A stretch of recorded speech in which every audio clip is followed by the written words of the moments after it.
She is stringing jasmine at 5 in the morning. You don't know yet why she's already awake. The garlands pile up quickly in her lap, white and exact. She doesn't look up when you first approach the stall. The whole market smells like marigold and grilled pork. You order something you cannot read off a handwritten sign. She glances sideways at what arrived in your hands. Then she almost smiles at you. You eat it anyway because she's watching. The vendor laughs, and she finally looks at you directly. She says something in Thai that makes the vendor laugh harder. You smile like you understood every word of it. You understood none of it. You go back to the market the following morning anyway. She is already there. She texts you good morning before your alarm sounds. The message ends with a small yellow rabbit sticker. You reply with a thumbs up emoji, like someone's dad. She sends back 14 stickers without explanation. You have no idea what you're agreeing to. You say yes to all of it. She is testing whether you can keep up. You are barely keeping up. Her name is Nong, which technically means younger sibling in Thai. Everybody calls her Nong, even though she's the eldest of 4. You ask her why, and she explains for 30 uninterrupted minutes. You absorb about 40% of what she tells you. The other 60% you carry as pleasant confusion. This is the ratio you will live at for a long time. She doesn't fight the way you've learned to expect fighting. No raised voices, no slammed doors, no escalation of any kind. She goes quiet, and the quiet has its own temperature. You learn to read that temperature faster than you expect. Cold quiet means you missed something that mattered. Warm quiet means the repair is already underway. She says "my pen rai" and means something different every single time. You translate it wrong 3 times before Pilek explains what it actually means. My pen rai means never mind only when nothing needs to be minded. When something matters, it means we are not discussing this here. You memorize this distinction like your peace depends on it. It does depend on it. She takes you to a noodle shop on your 3rd time out. The stools are plastic and low, and the broth is extraordinary. She orders for you without asking what you want. What arrives is the best thing you have ever eaten. She watches your face when you take the first spoonful. You tell her it's incredible, and she nods once, already knowing. She has known the whole time what she was going to order you. You understand you are in very capable hands. She photographs the bowl before either of you picks up a spoon. She photographs it from 3 angles. She adjusts the spoon placement and photographs it again. You eat yours while she composes the final shot. She doesn't notice you've started. She posts it and then eats hers, and it's fine. This is simply how meals work now. She wears a small gold amulet on a thin chain. You ask about it once in the early weeks. She describes the monk who gave it the temple the specific year. The story takes longer than you expected and matters more than you understood. You don't bring it up lightly after that, but you notice when it's there and when it isn't. It is always there. She takes you to meet May on a Sunday morning. May is already cooking before you arrive at 9 o'clock. There are 5 dishes on the stove and 1 in the oven. You try to help, and May steers you out with one hand. She does this while continuing to stir something with the other hand. You go sit in the main room with the family altar. Garlands on the altar. Marigold and jasmine, fresh from this morning. You recognize the flowers before you understand why you recognize them. Then you understand what she was doing at that market stall. She's been doing this every week for her whole life.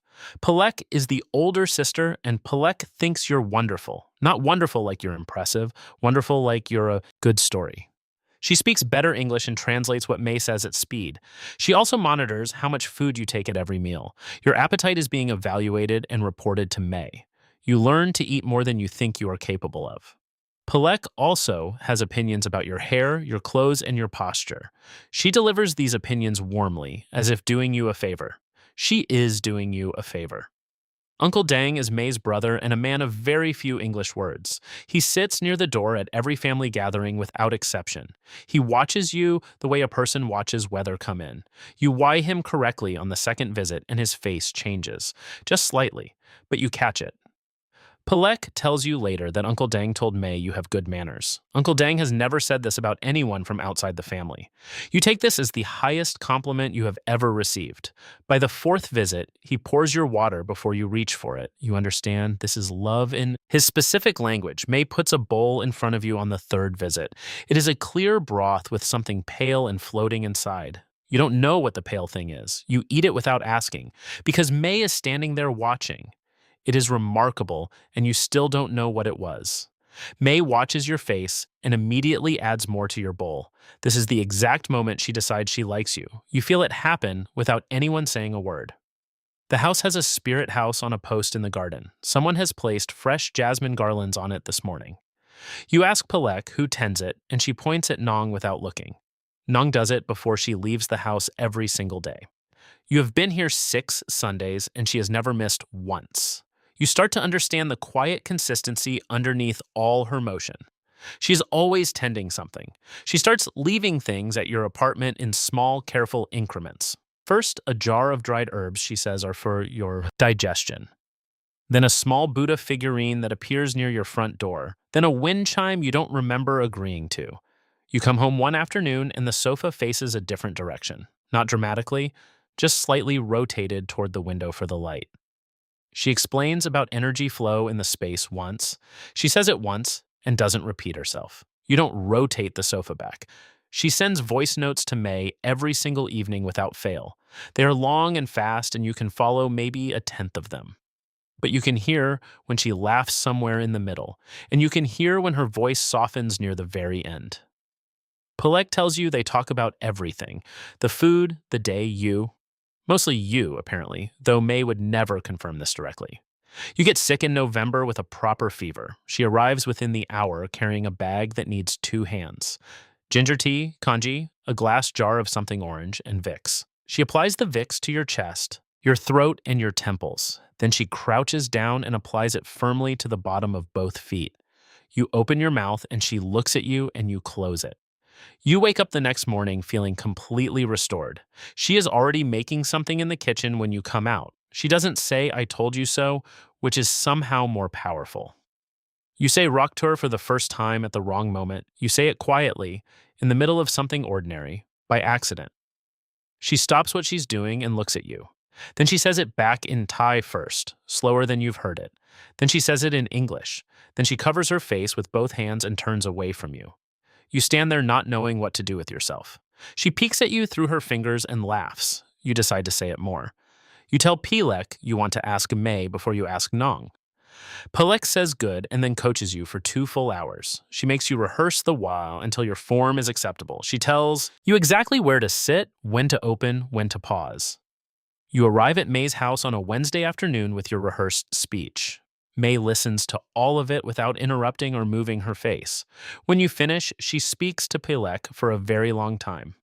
Palek translates. May says she saw this coming before you did. May says one more thing that Palek doesn't immediately translate. Then Palek smiles and says, May says, it's about time.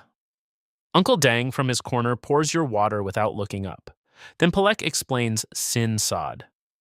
Sin Sod is the bride price, and it is not something you skip. It is not a transaction. It is a declaration made in public. You sit at a low table with men you have met a few times. The number they present is not small, and no one apologizes for it. You say yes without hesitation, and the room exhales. Uncle Dang refills your glass. That's the 2nd time he has ever done that. You know exactly what it means now. You go back to the Jasmine market at dawn to propose. You go back to the stall where you first couldn't read the signs. She is there before you, which surprises you and really shouldn't. She has already picked her garlands, already settled the bill. You get the words about halfway out, and she says yes. Then she checks the ring and adjusts it gently on your finger. You didn't get the sizing quite right. She fixes it without comment and takes your hand. The vendor from that first morning watches the whole thing happen. He wraps a small garland around your wrist as you leave. The monks set the wedding time, and the time is 6 in the morning. You receive this information calmly and then quietly rearrange your entire understanding of weddings. 9 monks arrive and are fed before anyone else eats anything. The chanting fills the room and the street outside goes completely still. You are kneeling beside Nong in a rented Thai ceremonial suit. She is in silk the color of turmeric gold, and she is perfectly calm. You are not perfectly calm. Your hands are steady, which is the best you can offer right now. The Khan mock procession moves through the street with gold trays stacked high. Pilek has briefed you on what each tray represents and why it matters. You carry one and try to look like you understand its significance. May walks beside you with her eyes forward and her hands folded. She glances at you once, halfway down the street. She gives you one small nod. You have passed something you didn't know you were being tested on. There are more people at this wedding than you invited. Relatives arrive from the north, the northeast, from somewhere near the river. Every single one of them already knows your name before you speak. You ask Nong how this is possible. She shrugs and keeps walking. Information moves through her family before anyone speaks it out loud. The food comes in rounds that do not stop until midnight. Uncle Deng stations himself near the dessert table with quiet authority. He puts things on your plate without making eye contact once. This is the most direct affection he has ever shown you. You eat everything he gives you. You wake up now before your alarm on most mornings. Not from obligation, from the sound of the house already moving. She's already up, already in the kitchen, already deep in her day. You find her talking quietly to May on the phone when you come out. She hands you coffee without pausing the call. The coffee is exactly how you like it. You have never once told her how you like it. Palek comes on Sundays with her 2 kids and a bag from the market. May comes whenever she feels like it, which is several times a week. Uncle Deng came once for a short visit and stayed for 12 days. He reorganized the storage room while he was there. You didn't discuss it with him, and he didn't explain it to you. When he left, you could find everything in there without looking. The spirit house in the garden gets new jasmine every morning. You notice now when the flowers have just been placed and are fresh.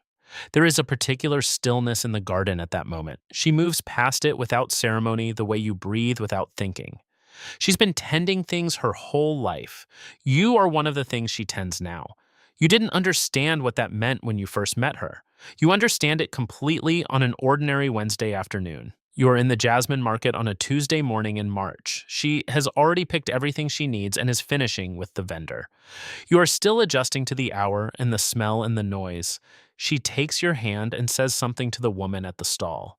The vendor smiles and adds a small extra garland on top of everything. You ask what she said. She told her you've been coming here together for a long time now. You look around at the market you once couldn't navigate at all. The light is the same, the hour is the same, the smells are the same, you are not the same. She has known this whole time that you wouldn't be. She was stringing jasmine and waiting for you to find the stall.